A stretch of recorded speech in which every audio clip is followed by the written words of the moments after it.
आइए मित्रों, आज हम ज्योतिष की काल गणनाओं के विषय में एक बहुत महत्वपूर्ण विषय पर चर्चा करेंगे। हमारे शास्त्रों में कहा गया है कि कालः सृजति भूतानि कालः संवरते प्रजाः, यानी कि काल के अनुसार ही सृष्टि की रचना और समाप्ति होती है। ज्योतिष के विभिन्न ग्रंथों में, वैदिक ग्रंथों में, हमारे पुराणों में काल की सूक्ष्मतम इकाई, जिसे त्रुटि कहते हैं, जो हमारे एक सेकंड का 300वां हिस्सा है, वहां से लगाकर 18 अंकों की संख्या का हमें ज्ञान था, जो ईसा के कई हजार वर्षों पूर्व की बात है। हमारे भारत में आए विदेशी विद्वान अल-बरूनीज ने अल-बरूनीज ऑफ इंडिया नामक पुस्तक में लिखा कि भारतीयों को ज्योतिष विज्ञान में संख्याओं को जितना ज्ञान था, विश्व में किसी देश को नहीं था। मैं कई देशों में घुमा, मैंने 1000 तक के अंकों की संख्याओं के नाम का पता अलग अलग जगहों पर पता चला, परंतु भारत में 18 अंकों तक की संख्याओं का ज्ञान और उसका नाम, अंतिम 18वें अंक की संख्या का नाम परार्ध था, वे भी भारतीय लोग जानते थे। वे इतने उन्नतशील थे कि उनका ज्योतिषीय ज्ञान इतना समृद्ध था कि विश्व के अन्य देशों में, जहां बहुत से लोगों को कपड़े पहनने का भी ज्ञान नहीं था, तब भारत के पास उन्नतशील गणित और विज्ञान था, ऐसा अल-बरूनीज कहता है। मित्रों, तो हम आज ज्योतिष के उन खास समय काल की गणना को भारतीय कैसे करते थे, मोटे तौर पर कुछ खास विषय को समझने का प्रयास करेंगे।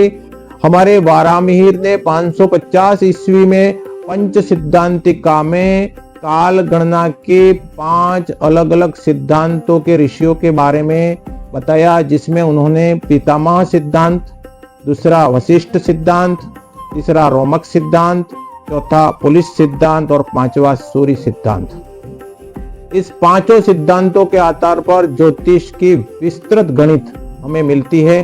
तो आइए हम जानते हैं किस तरह से छोटे से छोटे अंश से लगाकर हम कैसे ब्रह्मा की आयु तक की गणना, यानी कि पृथ्वी की आयु और सूर्य की आयु तक की गणना करना जानते थे। तो एक त्रुटि यानी सेकंड का 300वां हिस्सा, एक लव यानी सेकंड का 30वां भाग, एक निमेष यानी 1 सेकंड। पुराने समय में सेकंड को निमेष कहा जाता था, जिन्हें हम क्षण कहते हैं। आंख की एक पलक खुलना और बंद होना यानी निमेष के बराबर होता है। एक पल जो है वो 6 श्वास के बराबर होता है। 6 बार सांस लेना और फिर छोड़ना, वो एक पल कहलाता है। ऐसे 6 श्वास प्रश्वास की संख्या का नाम पल, और ऐसे 2.5 पल से 1 मिनट बना।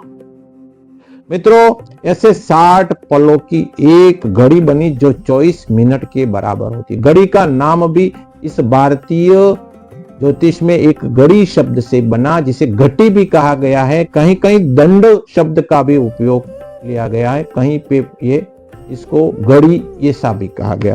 तो ऐसी 2 घड़ी मिलती है 24 और 24 मिनट की, तो 48 मिनट हुए, जिसको एक मुहूर्त कहा गया।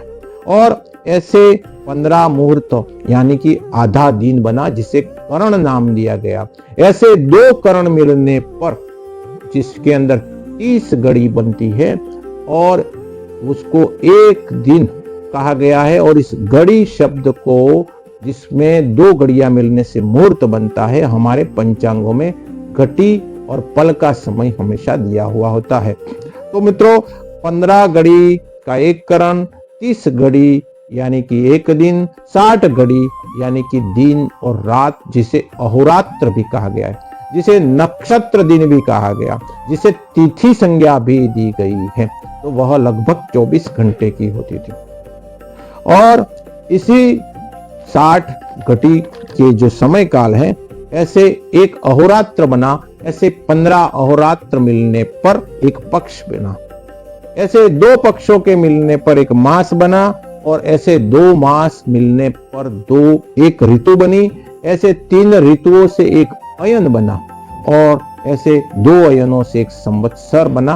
और ऐसे 5 संवत्सरों के मिलने से एक युग बना, और ऐसे 10 युग मिलेंगे तो 50 वर्ष होंगे, वह एक ध्रुति कहलाएगी। 2 ध्रुतियों से एक शताब्दी बनती है, यानी 100 वर्ष, जिसे मानव की आयु माना गया था, जिसमें ब्रह्मचार्य, गृहस्थाश्रम, वानप्रस्थाश्रम और संन्यास आश्रम 4 भागों का बंटवारा इस 100 वर्ष में किया था। ऐसे 100 वर्षों का एक शताब्दी, ऐसी 10 शताब्दी से एक दिव्य वर्ष बनता है, और ऐसे 10 शताब्दियों के एक दिव्य वर्ष जो देवताओं की 1000 आयु के वर्ष कहलाती है। मनुष्य के 1000 होते हैं, तब देवताओं का एक वर्ष बनता है मित्रों। ऐसे ही देवताओं की आयु के साथ में आगे बढ़ाते हुए 4 युगों को चतुर्युग कहा, जिसका समय 4,32,000 वर्ष हुए। इसको एक महायुग कहते हैं, जिसमें कलयुग, द्वापर, त्रेता और सतयुग, इन चारों युगों को मिलाने पर बनता है।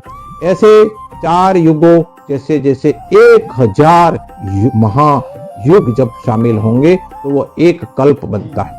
और ये जो कल्प हैं, हमारे वर्तमान में ब्रह्मा के 51वें वर्ष का पहला दिन है। तो एक कल्प से 1000 महायुग और ऐसे 71 महायुग बनते हैं, तब एक मनवंतर बनता है।